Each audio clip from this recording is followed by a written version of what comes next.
Bom, amados, vamos entrar mais um pouquinho naquilo que Jesus quer fazer na nossa vida. Toda vez que estamos diante da palavra, nós somos responsáveis por aquilo que estamos ouvindo. Você precisa entender isso. Você é responsável por isso que você ouve. Porque existe uma verdade agora, a palavra de Deus diz que a verdade, ela liberta, né? Conhecereis a verdade e a verdade vos libertará. Não é uma verdade que o apóstolo carrega, não é uma verdade que algum homem carrega, mas a verdade é a palavra de Deus. Ela é verdade, ela é plena. E se nós estamos falando da palavra de Deus, ela tem um poder para atuar em nosso coração. Então eu preciso estar atento com isso, porque o Senhor, Ele é muito educado, Ele não invade teu coração. Ele não é sem educação e te obriga a fazer algo, te obriga a servi-lo, te obriga a deixar de errar, te obriga a deixar a vida passada. Não, o Senhor te convida para algo melhor. Então nós estamos sendo convidados, né? E para sermos convidados nós precisamos aceitar esse convite, ok? Beleza? Eu quero falar um pouquinho do motivo. Nós somos salvos pelo amor de Jesus, estávamos perdidos, destituídos da glória de Deus. O homem no seu pecado, ele não tinha mais uma conexão com o Pai, né? Então o Senhor, Ele veio nessa terra, Ele morreu por nós, ressuscitou ao terceiro dia, para que eu e você fôssemos salvos da ira de Deus, ok? Então existe um chamado dentro disso. Nós somos salvos da ira de Deus e ao mesmo tempo nós somos chamados para um propósito. E nesse começo desse chamado, onde você teve um encontro com Jesus, aonde tudo começou na tua vida, uma história nova, um caminho novo, coisas começaram a acontecer e todos nós tivemos acesso a isso. É uma experiência marcante e decisiva que mudou a nossa vida, a nossa trajetória.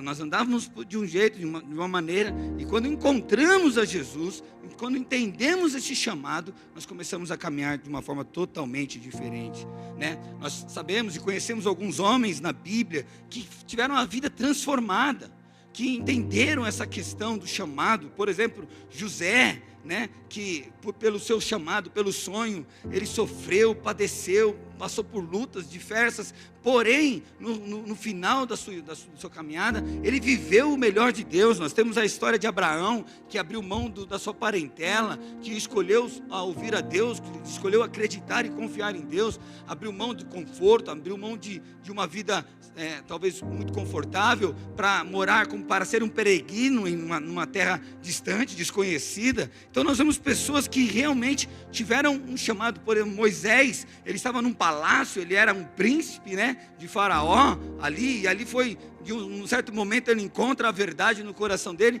e ele vai para um deserto, ele vai para um período totalmente longe de todo o conforto daquilo, e entre outros homens. Todos esses casos, houve uma mudança radical na vida e no trajeto dessas pessoas, ou seja, elas nunca mais foram as mesmas. Eu acredito, amado, desde o dia que nós encontramos Jesus, nunca mais fomos igual. Se você teve um encontro genuíno com Jesus, um encontro verdadeiro com Cristo, amado, a sua vida não é mais a mesma. Até para pecar fica difícil. Antes você pecava com muito prazer. Você enganava, você roubava, você mentia. Você tinha facilidade nisso. E hoje, talvez você pode até fazer, mas com muito peso, com muita dor no coração, né? E glória a Deus por isso. Isso é um sinal de conversão. Sabe, nossa vida nunca mais foi a mesma. Os nossos destinos agora não são mais determinados por aquilo que queremos, e sim por aquilo que Deus quer. Nós entendemos, quem entende o chamado, entende que caminha pela vontade do Senhor, e não pela nossa vontade, né? Muitos são os planos dos homens, mas o sim é de Deus, e nós confiamos nele, plenamente, para Ele conduzir esse caminho, para Ele nos direcionar, sabe, na sua vontade, porque sabemos que o caminho do Senhor é perfeito. Os nossos não, eles são muito egoístas, errantes. Quantos de nós, pelas nossas próprias decisões e vontades, não quebramos a cara um dia na vida? Não é verdade? Quantos de nós confiamos em quem não deveríamos confiar, investimos na onde não deveríamos investir? Quantos de nós acreditamos, ou sonhamos, ou tivemos expectativas totalmente frustrantes? Por quê? Porque se apoiamos em nossas ideias. Então esse chamado também, ele tem uma incumbência, sabe, do nosso destino agora ser determinado por Cristo. É Ele que direciona todas as coisas, amém? Bom, Então nós começamos um processo onde a nossa vida começa agora a obedecer um programa da parte de Deus que está direcionado sobre nós. Romanos capítulo 8, verso 30 diz o seguinte: aos que predestinou, também chamou, e aos que chamou, também justificou, aos que justificou, também glorificou. Então, de fato, amados, o chamado de Deus para nós torna-se então a razão da nossa existência, da nossa vida aqui nessa terra. Amém? Glória a Deus. Entenda algo. O que eu quero dizer hoje é o seguinte: se o propósito que Deus tinha para a tua vida fosse só a salvação, porque a salvação é algo muito importante, eu não digo só trazendo uma conotação de menos valor para a salvação. A salvação, querido, é algo mais importante que o homem pode ter. Ele ter a salvação de Cristo, amado, é o mais importante de tudo. Porém, se o propósito de Deus para a nossa vida, se a intenção que Deus tinha para nós seria só te salvar, cara, não faz sentido nós sermos salvos e continuarmos nessa terra com muita dor, com muito sofrimento, com tanta luta, com tanta doença, com tanta enfermidade, com tanta injustiça. Sabe, se nós não compreendemos essa verdade, se não tivermos um entendimento verdadeiro do propósito de Cristo para a nossa vida, você vai começar em um certo momento da tua caminhada com Jesus, olhar para as situações, olhar para a vida e falar assim: pai, não faz sentido, cadê o teu amor? Por que eu estou sofrendo? Porque as pessoas roubam, as pessoas matam, as pessoas enganam, sabe, as pessoas traem, as pessoas são infiéis, elas enganam, sabe, aqui nessa terra eu tenho que trabalhar, e trabalhar muito para ter pouco. É injusto a paga desse lugar, né? As pessoas, elas são gananciosas. E aí a gente começa, quem não consegue ter o entendimento completo do plano de Deus, ele começa a entender assim: pô, entreguei minha vida para Jesus, agora as coisas vão melhorar, com certeza, amado, tudo melhorou na nossa vida. Porém, ainda nós estamos sujeitos a todos os problemas dessa terra, a todas as lutas e dificuldades. E aí a gente fica questionando assim: Senhor, por que me salvastes? O que vale a salvação? Porque ainda sofro, porque ainda padeço, porque ainda estou aqui. Sabe, eu não vejo motivo, se o propósito da nossa vida fosse só ser salvo, eu não vejo motivo de nós sermos salvos e continuarmos nessa terra. Eu não vejo razão para isso. Então, a única coisa que justifica a nossa existência no mundo é o cumprimento da nossa vocação. Então, a única coisa que justifica ainda estarmos aqui é porque tem uma vocação, nós temos um chamado, nós temos um propósito, nós temos uma missão para ser cumprida. Porque se não fosse isso, não faz sentido a igreja do Senhor estar aqui. Não faz sentido esse Deus de amor, esse Deus de graça, manter a gente para sofrer, para padecer. Existe um chamado onde a igreja precisa estar atenta e andar todos os dias nessa vocação. Então Jesus, ele poderia, e com certeza, ele poderia ter nos tirado. No momento que você fosse salvo, aceitou Jesus, pum, já foi para o céu. Olha que maravilha, glória a Deus. Não seria bom isso?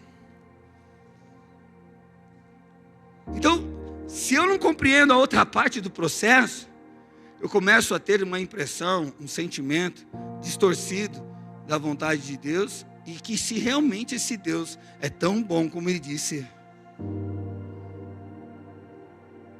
porque você começa a falar: qual é o motivo disso? Então eu quero trazer alguns textos aqui para nos motivar, para nos ensinar, para provar que nós não fomos chamados só para sermos salvos, mas existe uma vocação a qual Deus, através da sua vida, cara, você é muito importante, meu irmão, minha irmã. Você precisa entender que existe uma obra, que existe um propósito, que existem vidas, que existem pessoas, que existem situações que precisam da tua intervenção, da vocação que você tem em Cristo Jesus, para que essas pessoas sejam salvas, para que coisas aconteçam, para que milagres aconteçam. Amém? Nós precisamos entender a responsabilidade disso. Efésios capítulo 2, no verso 10, diz o seguinte: pois somos criação de Deus, somos criação de Deus, realizada em Cristo Jesus. Ok? Amém? Para quê? Para fazermos boas obras, as quais Deus preparou antes para nós os praticarmos.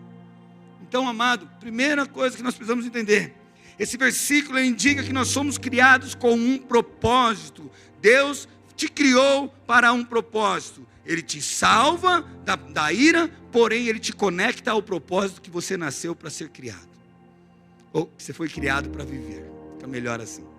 Então, e nesse propósito você tem obras a serem realizadas, e que o Senhor chama elas de boas obras. E quais são essas boas obras? Nós vamos passar durante aqui um período e vamos ler um pouquinho sobre obras. Mas são ter a integridade de Cristo e, em resumo, ser como Cristo. Sabe, há uma mentira no nosso meio que as pessoas usam, e isso é muito diabólico. Sabe, eles usam Jesus para justificar os seus erros. Eles dizem assim: não, mas eu não sou igual a Jesus. Sabe, o que Jesus fez na cruz, Ele nos tornou igual a Ele. Não é que nós temos que ter no nosso coração um sentimento que sermos igual ou maior, mas temos que andar como Ele andou e viver como Ele viveu. Há poder de Deus sobre a nossa vida para vivermos dessa forma, tá?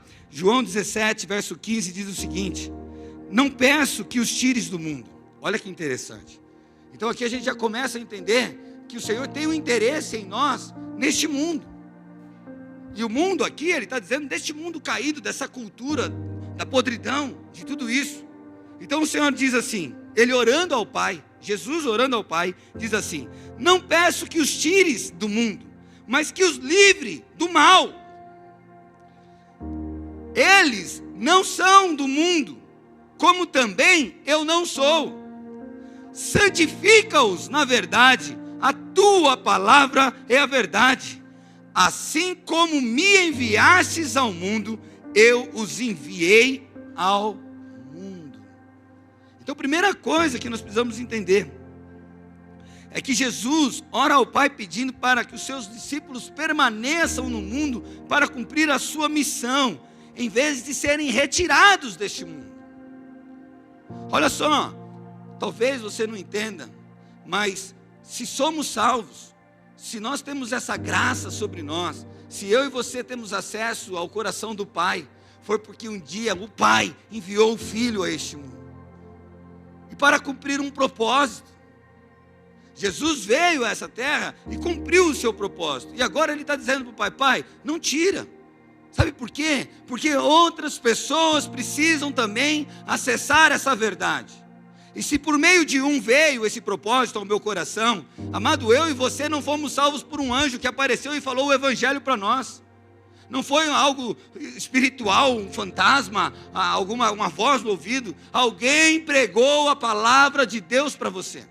Alguém mostrou para você não só a palavra como uma pregação, mas mostrou uma vida de uma pessoa, sabe, obediente, uma pessoa piedosa, uma pessoa que dedica a sua vida ao Senhor, e você viu através daquela pessoa Cristo Jesus, e você falou: eu quero isso. Isso nos foi colocado em nosso coração. Então somos responsáveis. Agora o Senhor, Ele falou assim: tá bom, vocês foram salvos, vocês receberam, porém eu estou enviando vocês a este mundo para que outras vidas sejam salvas. E é a responsabilidade da nossa, minha, sua, não só de uma igreja, de um lugar, mas aonde você estiver, você que crê em Jesus, você que é discípulo de Jesus, você precisa entender: o Senhor está te enviando ao mundo para pregar o evangelho, para salvar vidas, para curar pessoas, para levar uma palavra para aquele que está sofrendo. Você é portador de uma boa obra. Talvez você olhe para você e o teu orgulho é tão grande, porque pensa nos bichinhos orgulhosos, é o ser humano. O seu orgulho é tão grande que você pode virar no teu coração e dizer assim: até parece que tem boa obra em mim. Eu não sei fazer nada. Amado, você não faz porque o teu orgulho está dizendo assim: eu entendo mais da minha vida do que o Senhor entende dela. Quem te fez, te preparou para uma boa obra. Diga amém. Diga glória a Deus. Diga aleluia. É verdade. Uau! Esse bichinho de Jacó aqui foi preparado por Deus para fazer uma boa obra. Isso muda tudo, amado. Porque isso traz sentido à nossa existência a essa terra. Então eu tenho um chamado. Eu tenho um propósito. Porque se o Senhor não precisasse de você aqui, Ele te levaria para o céu, como Ele levou Enoque, como Ele levou Elias. Então você está aqui? Dá um beliscão na pessoa que está ao teu lado aí. Só para ver se é ela ou está em espírito aí. Você está aqui, não está? É porque você tem uma boa obra. Você tem algo para fazer aqui. Mateus capítulo 5, verso 14 diz o seguinte. E que boa obra é essa? Olha só, ele começa a dizer assim: vocês são a luz do mundo. Olha o nível de responsabilidade que está sobre nós. O Senhor Jesus confiou em nós a luz dele para iluminar este mundo. Sabe onde você mora? Sabe onde você trabalha? Sabe onde você passa a maior parte do dia? Queira ou não, você é uma luz naquele lugar que está iluminando as pessoas ao seu redor, que está iluminando e mostrando para as pessoas uma direção. Você é portador disso. O inferno te vê dessa forma. O diabo olha para você e treme. Não porque você é o cara, não porque você é o tal, mas é porque em você habita a pessoa mais poderosa da face da terra, o Espírito de Deus. Então você é marcado por essa luz. E ele diz: vocês são a luz do mundo. Não se pode esconder uma cidade construída sobre o monte. E também ninguém acende uma candeia e coloca debaixo de uma vasilha. A igreja precisa parar de se esconder. Não adianta, amado, você não cabe embaixo de uma mesa. Você está num topo e você é uma cidade e ali brilha algo diferente sobre a tua vida. E você precisa entender isso, parar de se queixar, parar de reclamar das circunstâncias, das dificuldades e começar a manifestar essa luz que está brilhando em teu coração. Porque você tem um chamado. Estamos nessa terra salvos para um chamado. Ninguém esconde uma candeia e coloca debaixo de uma vasilha. Ao contrário, coloca-se no lugar apropriado e assim ilumina todos os que estão na casa. Assim brilha a luz de você diante dos homens, para que vejam as suas obras e glorifiquem o Pai de você que está nos céus. Então a luz que brilha em nosso coração, ela precisa apontar para Jesus. Nós somos chamados para tudo em nossas vidas, nessa grande obra. Tudo que acontece de bom ou interessa, ou as lutas que suportamos, as dificuldades que enfrentamos, ela aponta para o Pai, ela aponta para Jesus. Sabe, o conflito que há dentro do nosso coração é não entender isso. O conflito que há no nosso coração é tipo: não, eu aceitei Jesus e tudo tem que dar certo. Amado, nós vamos passar por várias lutas. Não que Jesus quer, Jesus não quer te colocar em lutas, ao contrário, Ele já nos deu vitória em todas elas. Ele fala: só fica firme, só manifesta, porque em tudo você vai ser vencedor. Filipenses capítulo 1, verso 21 diz assim: porque para mim, Paulo, ele está dizendo aos filipenses, ele está mostrando aqui qual que é realmente a intenção do viver para Cristo. Ele diz assim: porque para mim o viver é Cristo.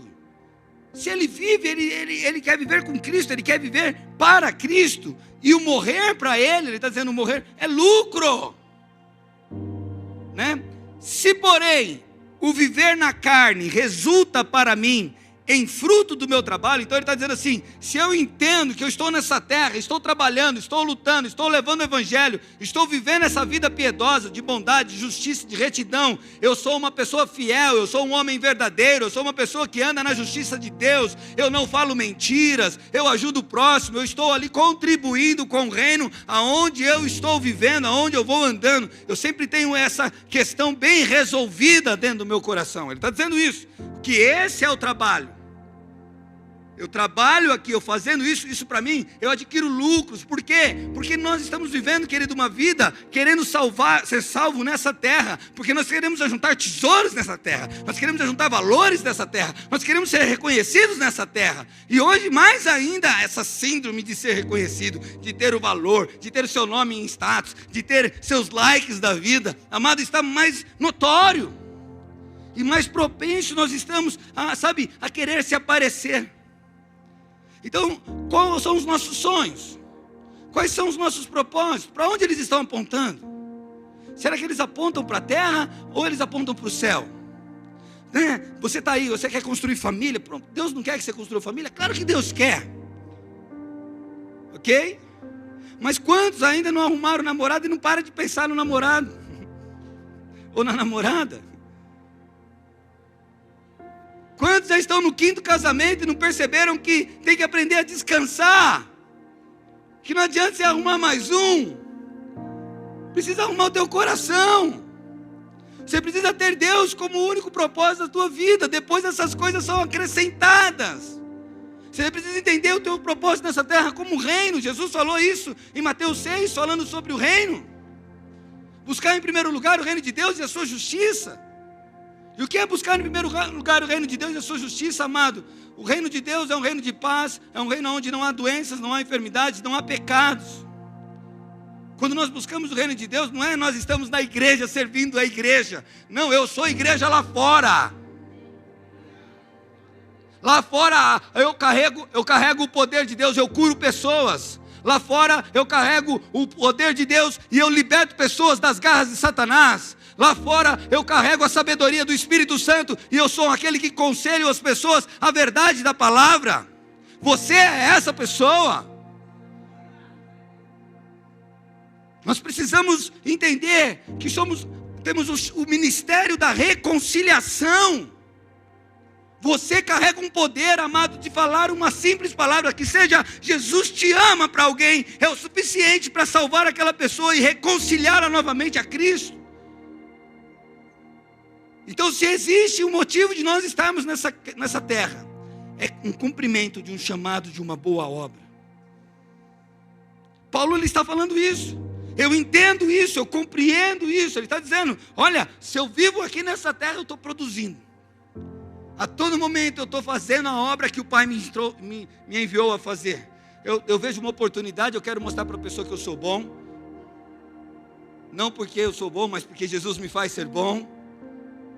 Eu sou uma pessoa que perdoa, eu ensino as pessoas a perdoarem. Eu sou uma pessoa que confia no Senhor, que encorajo as outras pessoas a confiar. Nós somos aqueles que carregam a esperança, por isso nós temos que gerar esperança nas outras pessoas, mesmo que nós não encontramos na nossa consciência um motivo para ter esperança. Mas a gente anda por fé, nós não andamos por aquilo que vemos, e sim por aquilo que cremos. A palavra que nós servimos ao Deus do impossível, ela está bem clara dentro do nosso coração. O meu Deus é o Deus do impossível. O teu Deus é o Deus do impossível. Nada é impossível para aqueles que creem no Senhor. E nós carregamos isso. E ele fala, porque para mim o viver é Cristo e o morrer é lucro. Se porém o viver na carne resulta para mim em fruto do meu trabalho, já não sei o que hei de escolher. Olha o que ele está falando. Ele entra em uma confusão aqui, ele não está dizendo que ele não sabe, mas ele fica confuso, porque ele fala, eu não sei se eu fico trabalhando aqui para Cristo, porque Cristo quer que eu trabalhe, porque quem nos enviou? O Senhor falou, Pai, deixa eles no mundo, envia, do jeito que o Senhor me enviou, eu estou enviando eles, porque eles vão fazer uma boa obra. Eles têm um chamado, eles têm algo para ser estabelecido aqui. Paulo está olhando para isso, ele está olhando, Pai, eu sei que eu ficar aqui, eu vou estar lucrando, porque, amado, toda vez que a gente anda na vontade do Senhor e cumpre esse chamado, nós estamos ajuntando tesouro no céu. A gente tem que parar de viver como moradores dessa terra. Nós temos que parar de querer ter herança nessa terra. O que você ajunta nessa terra, você vai morrer, amado, e não vai levar para o céu.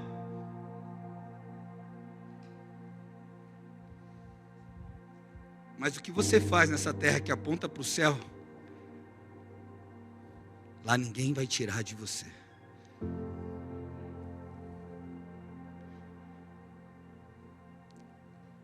Talvez, nesse exato momento, o teu coração pode pensar assim, o que adianta juntar tesouro no céu? Eu queria estar vivendo aqui.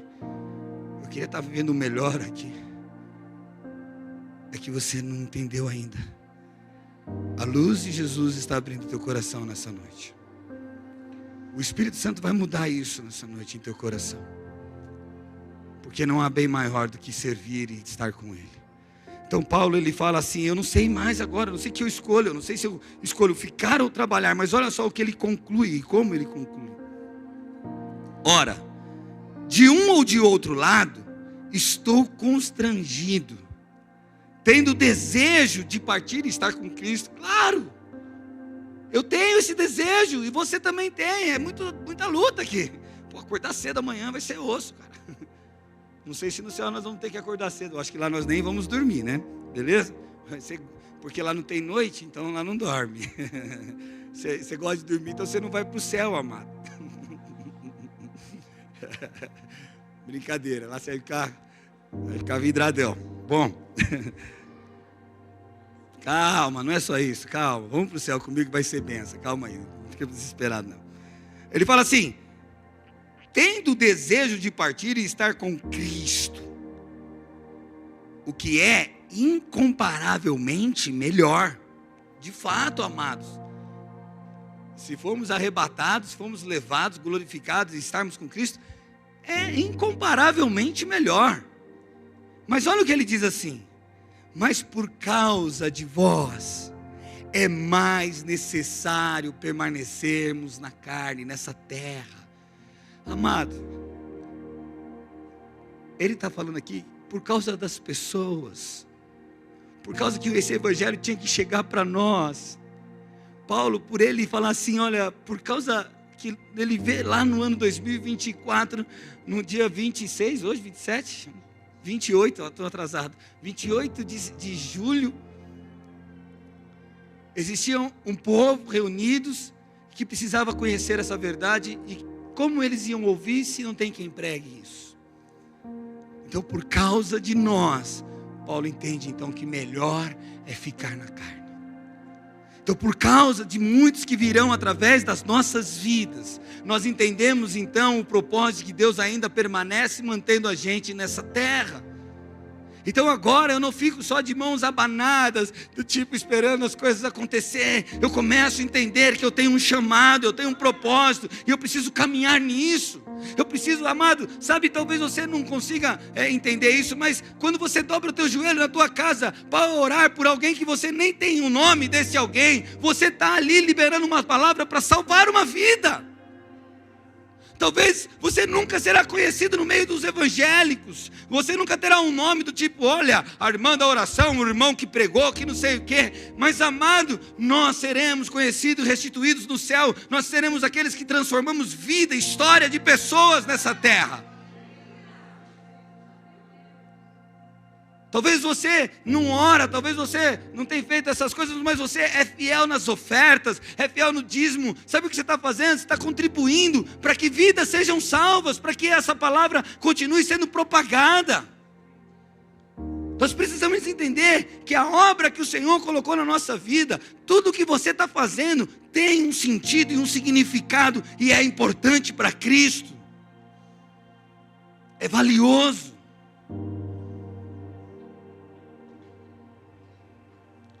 Há uma prepotência dentro do nosso coração. Cuidado, amado, com as luzes. Cuidado, amado, com querer ser valorizado e conhecido. Isso te tira do propósito. Eu estava lendo Jesus, ele veio como homem nessa terra, e como homem ele teve que acreditar na palavra, sabia disso? Jesus, ele não veio e a palavra já estava dentro da cabeça dele, ele já sabia que ele era o Filho de Deus, ele já sabia de tudo isso. A mãe dele começou a contar a historinha para ele: olha, filho, um anjo me visitou, e o Espírito Santo veio sobre mim e concebeu você. Você é filho do Espírito Santo, e aí o seu pai José, que é o padrasto, vai cuidar de você. E a palavra começou a ser pregada, e Jesus teve que acreditar nisso. E isso é muito bom. Por que que isso é muito bom? Porque isso mostra que nós também, da mesma forma que Jesus acreditou, ele não tinha a questão da divindade dele para acreditar. Ele, como homem, teve que acreditar. Aí, a gente quer a fama, a gente quer o sucesso. Sabe, Jesus, ele demorou 30 anos para ser reconhecido ministerialmente. Foi 30 anos lapidando seu coração, orando, estudando, lendo, falando, vivendo. 30 anos para fazer 3 anos de sucesso no seu ministério. E a gente está com 5 anos de igreja e, pastor, eu não sou conhecido no mundo, ó amado. Corre disso. A glória é de Jesus. Só somos um instrumento dele para salvar vidas. Somos amado e filho. Deixa eu deixar bem claro isso, tá? Jesus te chamou e te fez para ser amado. Porém, ele necessita de você para um propósito. Um chamado de salvar vidas. Amém? Para finalizar aqui, Pedro, capítulo 1, 1 Pedro, capítulo 2, verso 9, diz assim: vocês, porém, são geração eleita, sacerdócio real, nação santa, povo escolhido de Deus, para anunciar as grandezas daquele que o chamou das trevas para a sua maravilhosa luz. Então, o que você é? Povo escolhido. Para quê? Para anunciar as grandezas daquele que te chamou. Amado, você está aqui nessa noite é porque Cristo te chamou. Então você é responsável por essa verdade. A sua vida precisa ser uma vida de anunciar o Evangelho, um canal onde pessoas conhecerão Cristo através de você. Mas para a gente andar nisso, nós precisamos entender uma dinâmica. Primeira coisa, nós precisamos ter disposição para o chamado.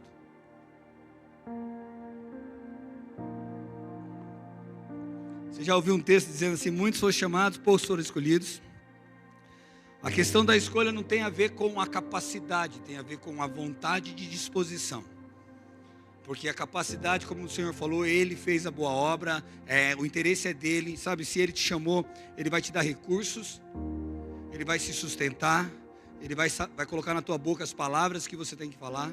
Mas como que é isso, pastor? Começa a andar, querido, que você vai perceber. É algo que flui naturalmente, tá? É um desejo que começa a surgir dentro de você. Quando menos espera, você já está pondo a mão nas pessoas no ônibus. Em nome de Jesus, seja curado. Quando menos você espera, você está aqui, ó. Olha, acredita, Deus pode mudar teu casamento. Você vai andando nisso, é natural. É só você parar de ser o racional e o lógico de tudo. Ai, Deus, se é o Senhor, faz isso. Se é o Senhor, faz aquilo. Se é o Senhor... Amado, só faça. É bom. Aponta para Jesus, faz. Tá? Então nós precisamos ter disposição para o chamado. Muitos são chamados, poucos são escolhidos. Por que poucos escolhidos? Porque poucos têm disposição para o chamado. Para a gente exemplificar isso, eu quero ler o texto de 1 Reis, capítulo 19, verso 19, fala sobre a história do chamado de Eliseu. Eliseu foi um aprendiz de profeta e depois virou um profeta, sucessor de Elias, né? Elias foi aquele homem que orou, o fogo caiu do céu, matou os 450 profetas de Baal, enfrentou Jezabel, e aí vai por diante, uma boa história, muitas coisas Elias fez. Uau, tremendo. E o texto diz assim: Então, Elias ouviu de Deus assim: olha, eu quero que você chame Eliseu para o chamado profético, que ele tem agora um chamado, ele tem um propósito para viver. Então, Elias saiu de lá e encontrou Eliseu, filho de Safate. Ele estava orando com 12 parelhas de boi, e conduzindo a 12ª parelha, Elias o alcançou e lançou o seu manto sobre ele.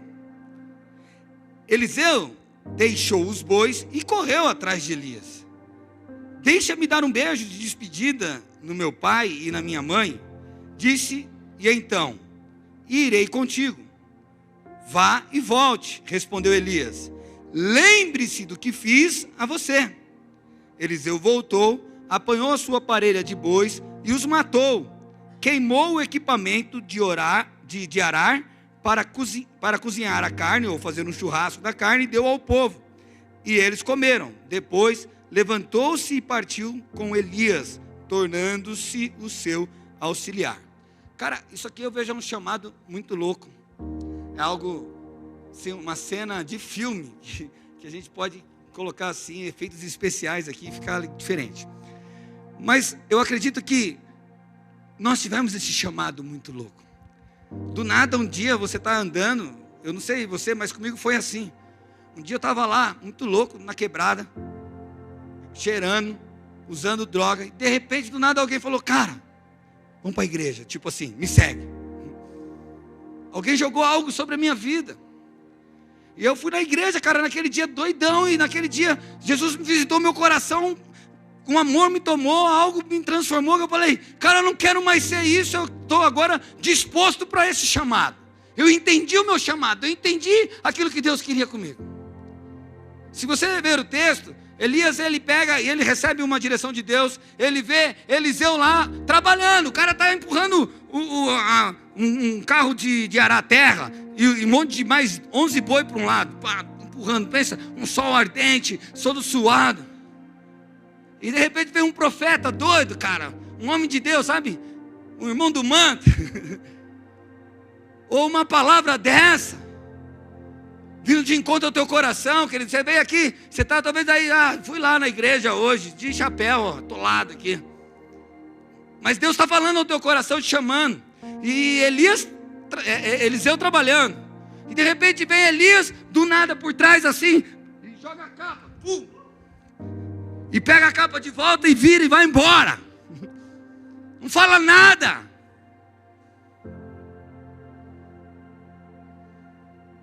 Está sentindo a capa sobre você aí?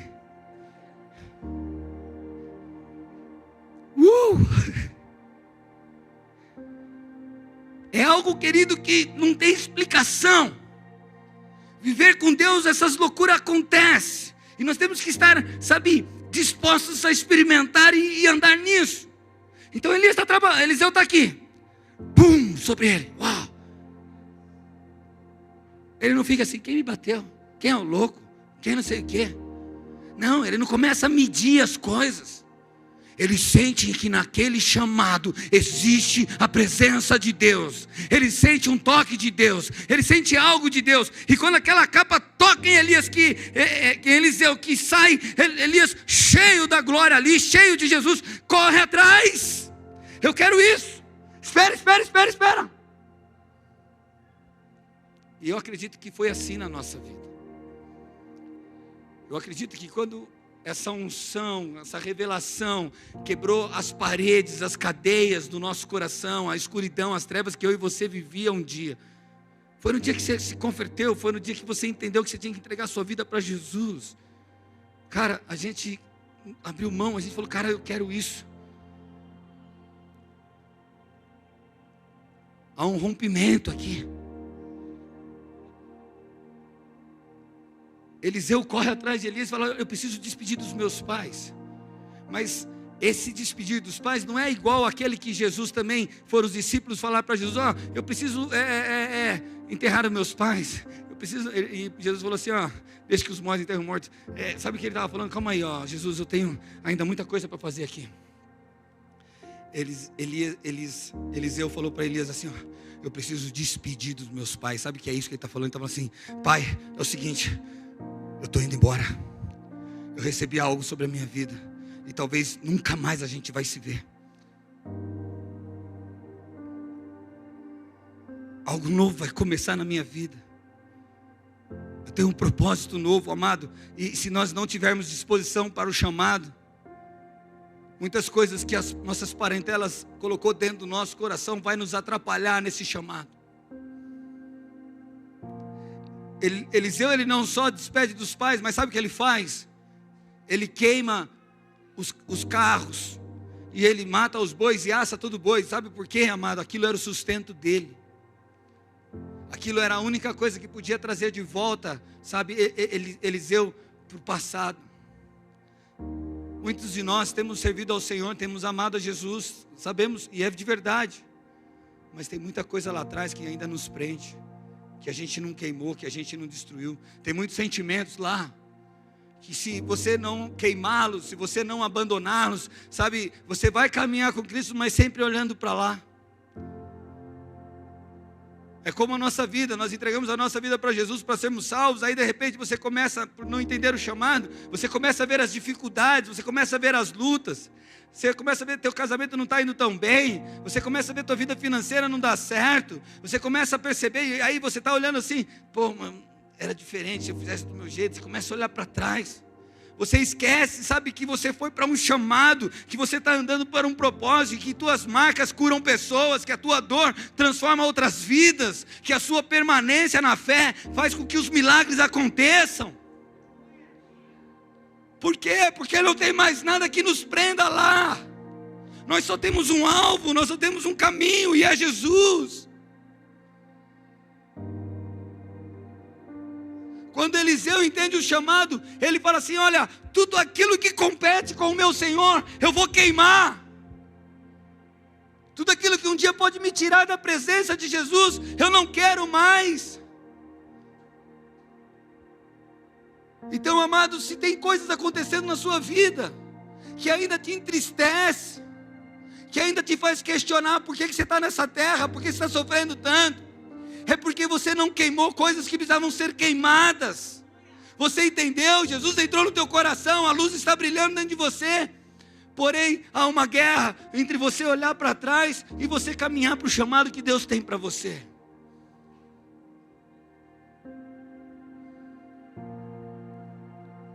Deixa eu falar algo.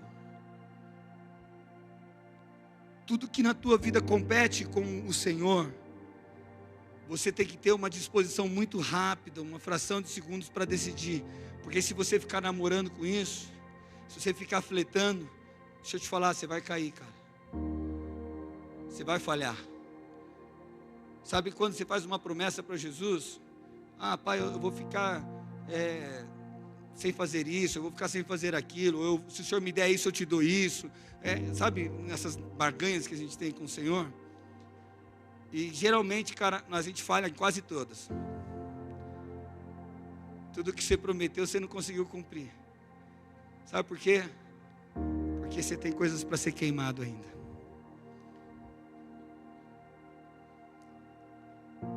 Um dia eu falei para a Natasha assim, eu aprendi isso, não sei como eu aprendi isso tão rápido, mas é porque eu acho que eu queimei todos os meus valores. Eu aceitei Jesus 10 ou 15 dias depois, eu estava namorando escondido ainda com ela. E eu sabia que ela eu a amo, mas eu sabia que naquele momento o amor que eu tinha por ela competia com Jesus. Eu sabia que muitas vezes eu poderia deixar Jesus por causa do meu amor pela Natasha. E uma coisa que a gente precisa é ser sincero, gente. Não tem problema Deus ouvir isso, Ele não vai ficar triste, Ele não é um Deus sentimental. Ai, que triste, você vai trocar o meu amor pela Natasha. Não, ao contrário disso, Ele gosta de verdades. E eu sabendo disso, eu virei para ela e falei assim: olha, se a gente continuar namorando escondido, eu vou começar a afrouxar, meu coração vai amolecer e eu vou permanecer no escondido, e isso não agrada a Jesus. E entre agradar você e Jesus, hoje a minha vida tem um chamado, e o meu chamado é agradar ao Pai. E eu falei para ela: vamos terminar. De verdade, doeu demais. Ela foi uma das paixões que eu tinha, que eu tive que queimar, já logo no começo da minha conversão. No outro dia, Jesus me deu ela de presente. Estou casado já há 20 anos. Não foi por isso. Não foi para a gente estar junto.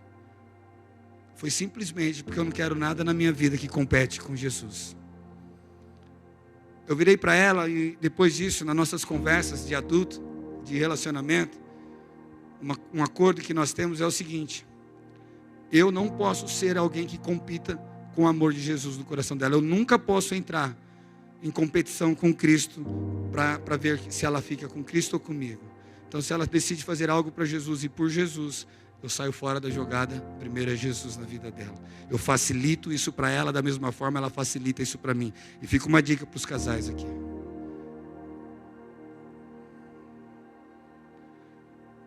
Houve situações financeiras na nossa vida. Um dia eu falei para Deus: olha, eu quero... um dia nós ganhamos um carro do Senhor.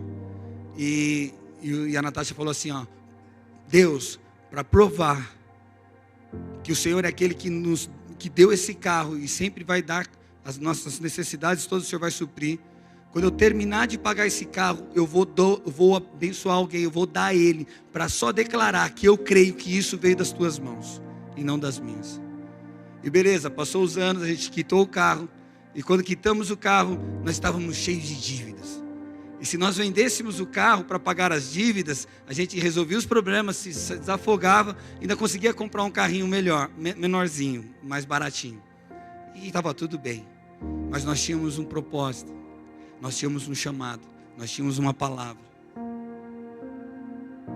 De verdade, eu virei para ela e falei assim, ó: se nós começarmos a pensar muito se vamos vender ou se vamos fazer o que nós falamos, nós vamos acabar caindo. Isso aqui está competindo com o Senhor. No outro dia nós já acordamos e falamos: decida logo, entrega logo isso, porque isso está sendo um peso na nossa vida. Aí escolhemos o irmão, abençoamos uma pessoa.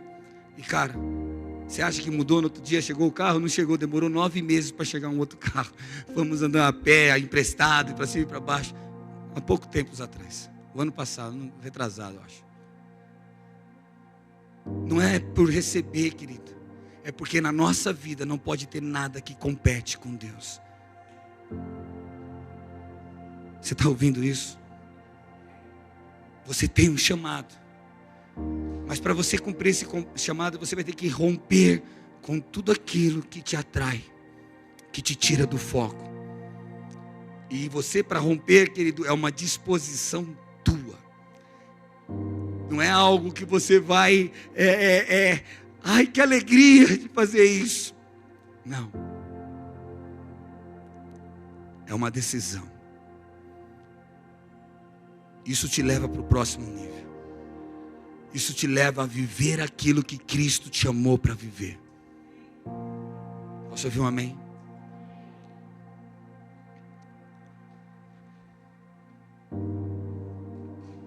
Outros homens entenderam isso. Mateus capítulo 9, verso 9, fala sobre a história de Mateus mesmo. Ao sair dali, Jesus viu um homem chamado Mateus, sentado à coletoria. E ele disse: siga-me. Mateus se levantou e seguiu. Olha que simples. Mas Mateus podia estar ali brigando. Mas Senhor, e quem vai pagar minhas contas? Quem vai resolver esses problemas? Fala a verdade, amado. Quantas vezes você lutou em entregar o teu dízimo?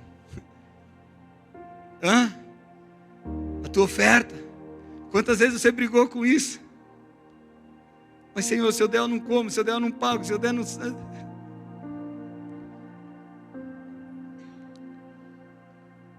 A gente precisa entender de onde vem o nosso sustento. Quando o Senhor falou: siga-me, siga-me. Ele chama também Pedro e João, ó. Mateus 4,18, enquanto andavam às margens do mar da Galileia, Jesus viu 2 irmãos, Simão, chamado Pedro, e André. Eles estavam lançando redes ao mar, pois eram pescadores. Então Jesus lhe disse: sigam-me, e eu os farei pescadores de homens. No mesmo instante, eles deixaram as redes e os seguiram. Para onde iremos, amados, se só o Senhor tem palavra de vida eterna?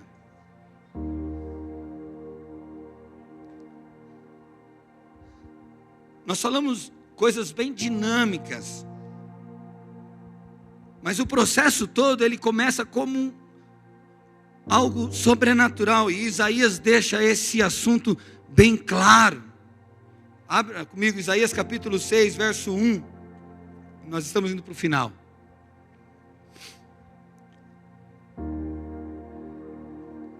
Olha como isso é parecido com a gente nesses dias. No ano da morte do rei Uzias, Isaías, eu vi o Senhor, olha que lindo a visão dos céus. Eu vi o Senhor assentado em um trono alto e exaltado, e as abas das suas vestes enchiam o templo. Acima dele estavam serafins, cada um deles tinha 6 asas, com 2 cobriam o rosto, com 2 cobriam os pés, e com 2 voavam. E proclamavam um aos outros: Santo, Santo, Santo é o Senhor dos exércitos, a terra inteira está cheia da sua glória. Ao som das suas vozes, os batentes das portas tremeram, e o templo ficou cheio de fumaça.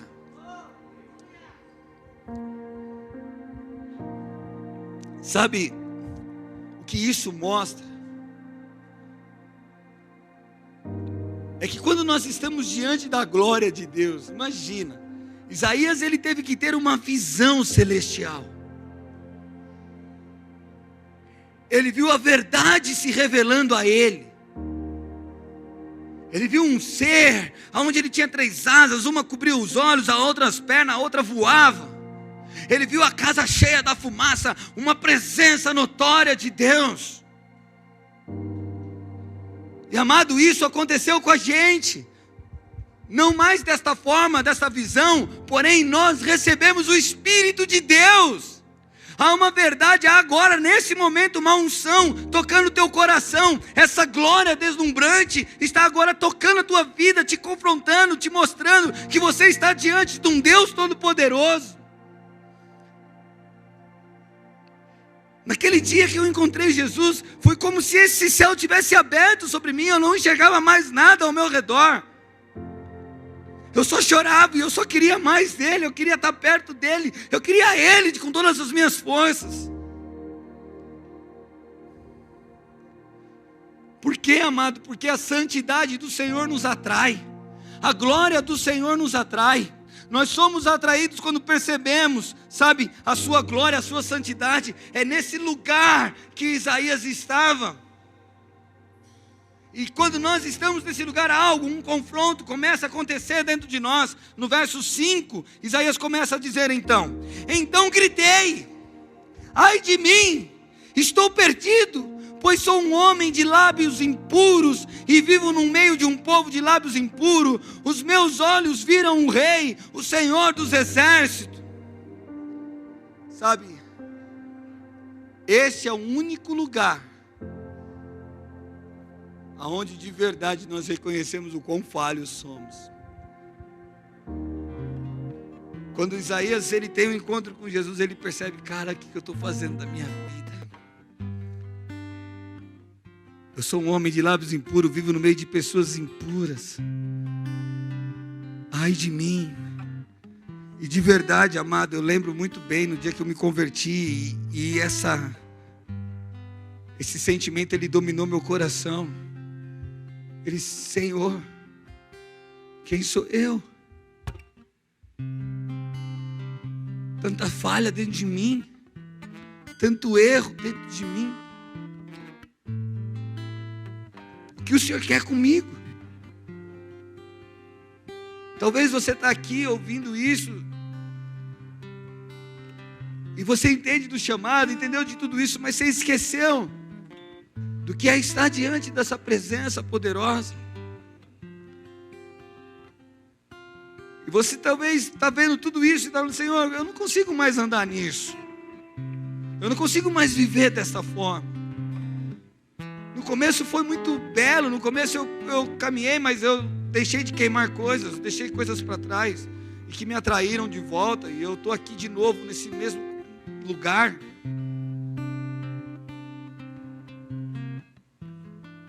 O texto diz que Isaías não só reconheceu, mas no verso 6, logo, 2 serafins voou até mim, trazendo uma brasa viva, que havia tirado do altar com uma tenaz. No verso 7 ele diz: com ela ele tocou a minha boca e disse: veja, isto tocou os seus lábios, por isso a sua culpa foi removida e o seu pecado perdoado. Sabe, amado, estar diante desse rei não é só estar em condenação. Quando essa presença nos toma, quando a glória de Deus acessa o nosso coração, nós percebemos realmente o quão falhos somos, o quão problemático tem, quantos problemas temos dentro do nosso coração, quantas situações mal resolvidas, ao ponto de nós se desesperarmos e dizer assim: Senhor, quem sou eu? Não adianta nada, o que o Senhor quer de mim? O problema é que muitos param aqui nessa parte e vão embora se condenando, mas Deus hoje está falando algo diferente. Cara, Ele te chamou. Como aquele serafim que saiu do trono e tocou a boca de Isaías, o purificando com a santidade e com o fogo. Jesus é aquele que veio tirar o pecado do mundo. E João Batista olhou para ele e diz assim: eis o Cordeiro que tira o pecado do mundo. Esse é aquele que vos batizará com água e com fogo, que batizará com Espírito e com fogo. Em outras palavras, o nosso Rei Jesus está aqui nessa noite, e Ele quer te tocar com o teu Espírito e com fogo sobre a tua vida. Ele quer te purificar, Ele quer te transformar, Ele quer fazer você viver esse chamado que Ele preparou.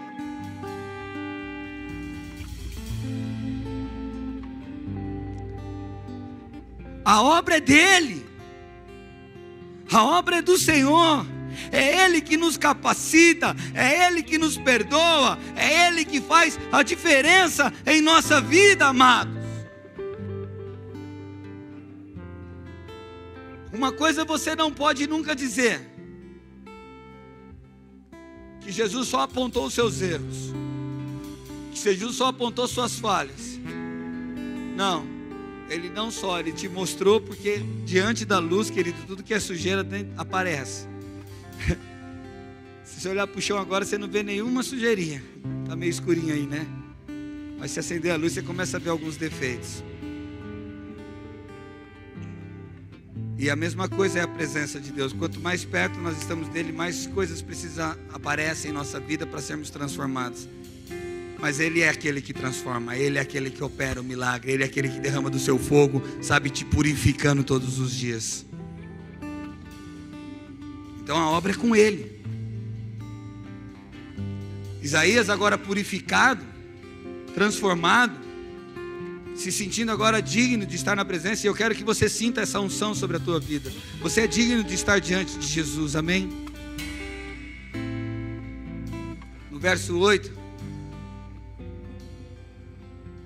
continua a história, porque até aqui mostra esse amor da salvação. Jesus nos amou, Jesus pagou um preço caríssimo por nós, pelos nossos pecados, que somos conhecedores deles, entendemos que somos falhos, e agora não há mais pecado em nós, ok? Estamos salvos, limpos, curados, lavados, remidos pelo sangue do Cordeiro. Mas o grande detalhe está aqui, amados. Nós somos salvos para um chamado. Só que esse chamado, ele não é algo que Deus te empurra e fala: você tem que fazer. Ele não te obriga.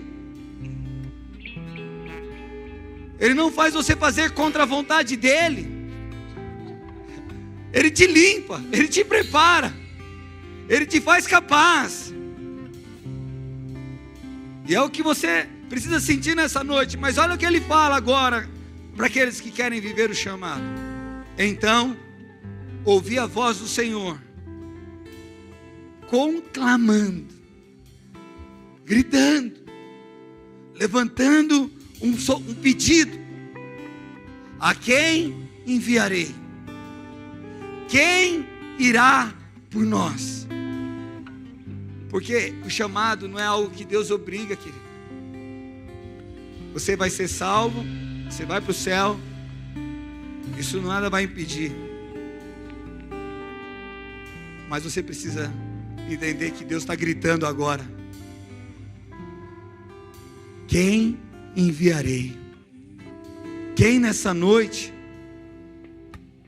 está entendendo que Jesus não te chamou só para ser salvo, mas para ser enviado para um propósito, para uma grande obra? A sua boca precisa ser aberta, os seus braços precisam estar estendidos para ajudar o próximo. A igreja precisa da tua ajuda. Se ainda tem coisas no teu coração que você não queimou, que está impedindo hoje você de caminhar, se ainda você olha muito para trás, Jesus está falando: hoje é noite de queimar as carroças.